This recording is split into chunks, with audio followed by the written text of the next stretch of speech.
أعوذ بالله من الشيطان الرجيم بسم الله الرحمن الرحيم والله جعل لكم مما خلق ظلالا وجعل لكم من الجبال أكنانا وجعل لكم سرابيل تقيكم الحر وسرابيل تقيكم بأسكم كذلك يتم نعمته عليكم لعلكم تسلمون فإن تولوا فإنما عليك البلاغ المبين يعرفون نعمة الله ثم ينكرونها وأكثرهم الكافرون۔ اور اللہ نے اپنی مخلوقات میں سے تمہارے لیے سائے پیدا فرمائے اور تمہارے لیے پہاڑوں کے اندر چھپنے کی جگہ بنائی اور تمہارے لیے ایسے کرتے بنائے جو تمہیں گرمی سے بچاتے ہیں اور ایسے کرتے بھی بنائے جو لڑائی سے اور جنگ سے تمہاری حفاظت کرتے ہیں۔ اسی طرح اللہ اپنی نعمت تم پر پوری فرماتا ہے تاکہ تم اس کی فرما برداری کرو، اور اگر یہ لوگ منہ پھیریں تو آپ کے ذمے واضح طور پر پیغام پہنچا دینا ہے۔ یہ لوگ اللہ کی نعمت کو پہچانتے ہیں پھر اس کا انکار کرتے ہیں، اور اکثر لوگ ناشکرے ہیں۔ اللہ تعالیٰ ان آیات میں اپنے انعامات کو ذکر فرما رہے ہیں۔ انعامات اللہ تعالیٰ اس لیے گنواتے ہیں تاکہ بندے اللہ کو پہچانیں اور اس کی شکر گزاری کریں، اس کی فرما برداری کریں۔ چونکہ سب کچھ اللہ کا ہے اس لیے اسے احسان جتانے کا بھی حق ہے اور احسان یاد دلانے کا بھی اس کو حق ہے۔ بندوں کو احسان جتانا منع ہے۔ بندے کسی پر کوئی احسان کرے تو اس کو احسان جتلانا سے ثواب بھی ختم ہو جاتا ہے، اجر و ثواب نہیں ملتا، گناہ ہوتا ہے۔ اللہ تعالیٰ کا چونکہ سب کچھ ہے، اسی کا دیا ہوا ہے سب کچھ، اس لیے اس کو احسان جتانے کا بھی حق ہے۔ اس لیے اللہ تعالیٰ بار بار اپنے انعامات گنواتے ہیں اور بندوں پر امتنان اور احسان جتلاتے ہیں تاکہ بندے متوجہ ہو جائیں، غفلت سے بیدار ہوں۔ چنانچہ پیچھے بھی بہت سے انعامات ذکر فرمائے اور یہاں بھی ایک انعام کو ذکر فرمایا اور فرمایا کہ دیکھو تمہارے لیے ہم نے سائے بنائے۔ سایہ یہ بھی اللہ کا ایک انعام ہے، اور یہ اتنی بڑی نعمت ہے جس سے ہم اور آپ غافل ہیں، اس کو ہم نعمت ہی نہیں سمجھتے۔ اللہ تعالیٰ فرماتے ہیں ہم نے جو سایہ بنائے اپنی مخلوقات کے ذریعے تمہیں پیدا فرمایا۔ مخلوقات کون سی ہیں؟ اللہ نے درخت بنائے، اللہ نے بڑی بڑی عمارتیں بنائی ہیں، پہاڑ بنائے، ٹیلے بنائے، یہ اللہ کی بنائی ہوئی چیزیں ہیں۔ عمارتیں آپ کہیں گے کہ انسان نے بنائی، یہ انسان کی اس میں کاریگری ضرور ہے، لیکن اللہ نے اس کو صلاحیت دی۔ سارا جو میٹیریل انسان نے لگایا وہ تو اللہ کا پیدا کیا ہوا ہے۔ دماغ بھی اللہ کا دیا ہوا ہے، دل بھی اللہ کا ہے، ہاتھ اور پیر جن کے ذریعے سے انسان تعمیریں کرتا ہے، بڑے بڑے مکانات بناتا ہے، وہ بھی اللہ کے دیے ہوئے ہیں۔ اگر اس کے پاس ہاتھ نہ ہوتے، میٹیریل نہ ہوتا، سامان نہ ہوتا تو وہ کیسے بنا لیتا؟ تو اس لیے یہی کہا جائے گا جتنی بھی بڑی بڑی عمارتیں سب اللہ نے بنائی۔ تو ان کے ذریعے سے اللہ سایہ کو پیدا فرما دیتے ہیں۔ اگر یہ چیزیں نہ ہوتی سایہ نظر نہ آتا۔ اب سایہ کتنی بڑی نعمت ہے، انسان دھوپ میں چلا جا رہا ہے، گرمی ہے، شدید گرمی پڑ رہی ہے، اب اسے راحت کی ضرورت ہے، وہ چاہتا ہے میرا سفر بھی پورا ہو جائے اور آرام بھی مل جائے، تو وہ اس کے لیے درختوں کی تلاش کرتا ہے۔ کسی درخت میں، کسی عمارت کے سائے میں، کسی محل کے جڑ میں جو ہے وہ پناہ لیتا ہے اور سایہ ٹھنڈک حاصل کرتا ہے، تو اس کے ذریعے سے اس کو راحت مل جاتی ہے۔ کسی پہاڑ کی کوکھ میں، کسی پہاڑ کی سائے کے اندر وہ جو ہے آرام پاتا ہے۔ تو یہ سایہ بھی اللہ کا ایک انعام ہے۔ اس انعام کو یاد کر کر اللہ کو جاننا چاہیے، اس کی اطاعت اور فرمانبرداری کر لینی چاہیے بندوں کو۔ قرآن میں دوسری جگہ اللہ نے فرمایا الم تر الی ربک کیف مد الظل، کیا آپ نے اپنے پروردگار کو نہیں دیکھا کیسے اس نے سائے کو دراز کر دیا، لمبا کر رکھا ہے۔ اگر اللہ چاہتا تو سائے کو روک کر رکھ دیتا. جب سورج نکلتا ہے تو اس کا سایہ بہت لمبا ہوتا ہے، مغرب کی طرف کو ہوتا ہے. ہر چیز کا سایہ، درخت ہو، عمارتیں ہو، مکانات، ہر چیز کا سایہ پھیلا ہوا ہوتا ہے. اور جیسے جیسے سورج اوپر ہوتا ہے تو سایہ گھٹتا رہتا ہے، سمٹ جاتا ہے. اور پھر جیسے زوال ہوتا ہے، زوال کے بعد پھر سایہ مشرق کی طرف کو پھیلنا شروع ہو جاتا ہے.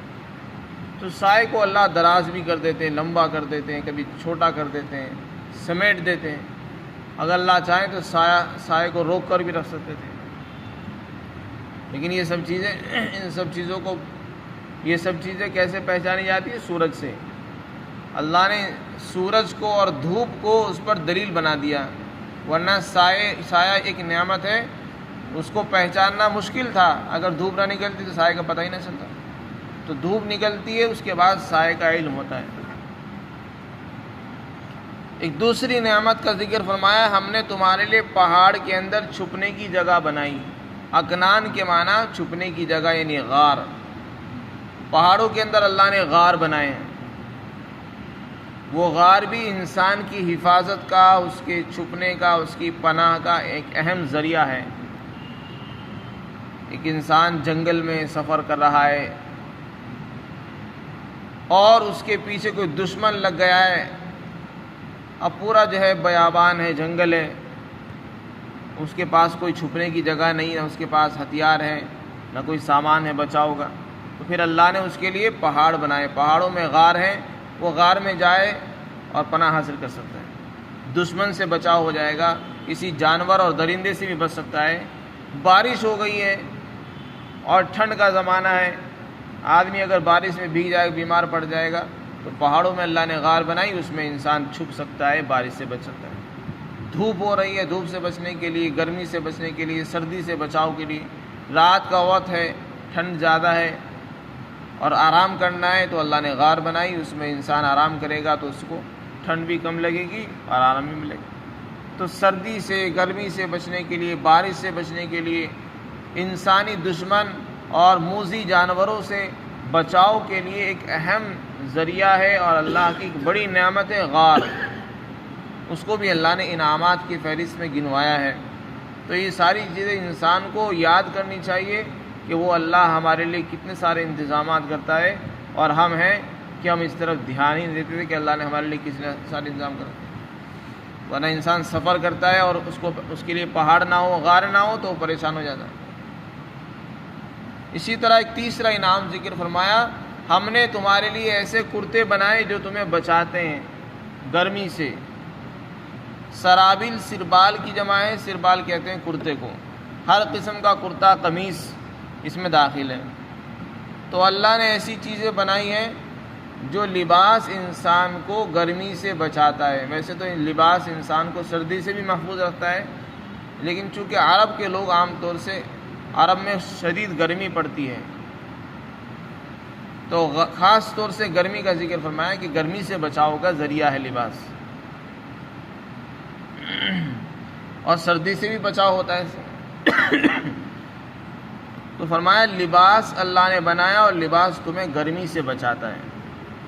اسی طرح لباس ایک اور فائدہ بیان کیا، لباس ایک ایسا لباس بنایا اللہ نے جو تمہاری حفاظت کرتا ہے جنگ سے.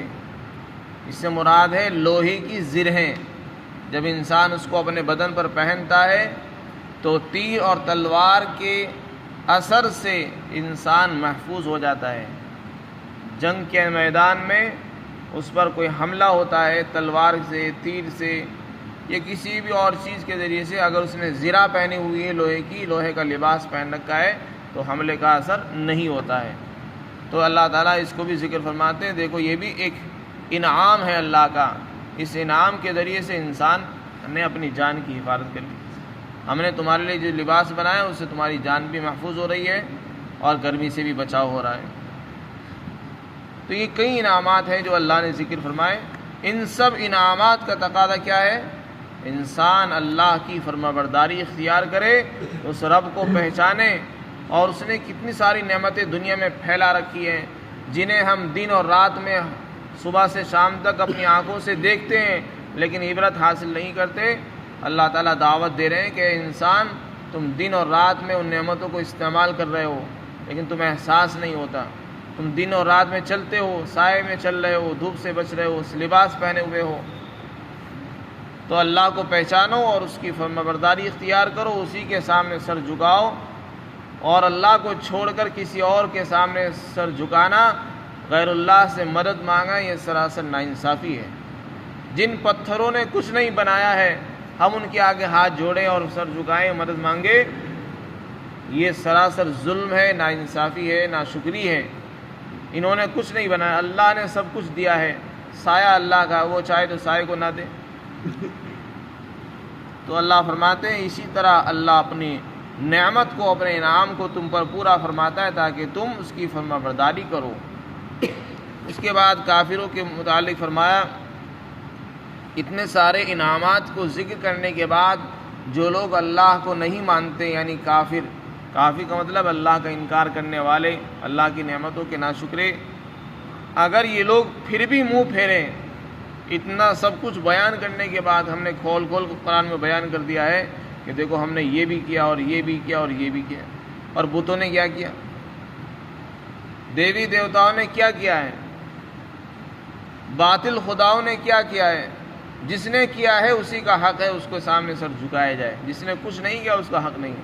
تو اللہ فرماتے ہیں یہ سب کچھ بیان کرنے کے بعد بھی اگر یہ لوگ منہ پھیریں، اللہ کے سامنے نہ جھکیں، تو پھر اے محمد صلی اللہ علیہ وسلم آپ کے ذمے تو بس پیغام پہنچانا ہے. آپ کھول کر بیان کر دو، توحید کو بھی کھول کر بیان کرو، شرک کی برائیاں بھی کھول کر بیان کرو، ہر چیز کو واضح طور پر، کسی کو یہ اشکال باقی نہ رہے کہ میری سمجھ میں نہیں آئے، ہر چیز کو کھول کھول کر بیان کر دیجئے. ہدایت دینا اللہ کا کام ہے اور سیدھے راستے پر چلنا ان کا اپنا اختیار ہے. آپ کا کام لوگوں کو پیغام پہنچانا، بتا دینا ہے بس. کوئی آدمی سیدھے راستے پر نہیں آتا، آپ کو پریشان ہونے کی ضرورت نہیں ہے. یہی ہر داعی کا، دعوت دینے والے کا، تبلیغ والے کا یہی کام ہے اور ہونا بھی چاہیے. ہمارا کام دین کی دعوت دینا، لوگوں کو بتا دینا ہے، لوگوں کو بیدار کرنا ہے. کسی کو صحیح راستے پر کھڑا کر دینا، چلا دینا، یہ انسان کے بس میں نہیں ہے. جب تک اللہ کی توفیق نہیں ہوتی کوئی مسجد میں نہیں آ سکتا، کوئی دین کو اختیار نہیں کر سکتا، مذہب اسلام میں داخل نہیں ہو سکتا جب تک کہ اللہ کی توفیق شامل نہ ہو جائے. آگے اللہ تعالیٰ فرماتے ہیں کہ یہ کافر لوگ اللہ کی نعمتوں کو پہچانتے، ایسا نہیں پہچانتے نہیں، جانتے ہیں لیکن پھر بھی انکار کرتے ہیں. انکار کا مطلب یہ پہچاننے کے باوجود بھی سر جھکاتے کہیں اور ہیں، کھاتے اللہ کی ہیں اور مانتے ہیں غیر اللہ کی.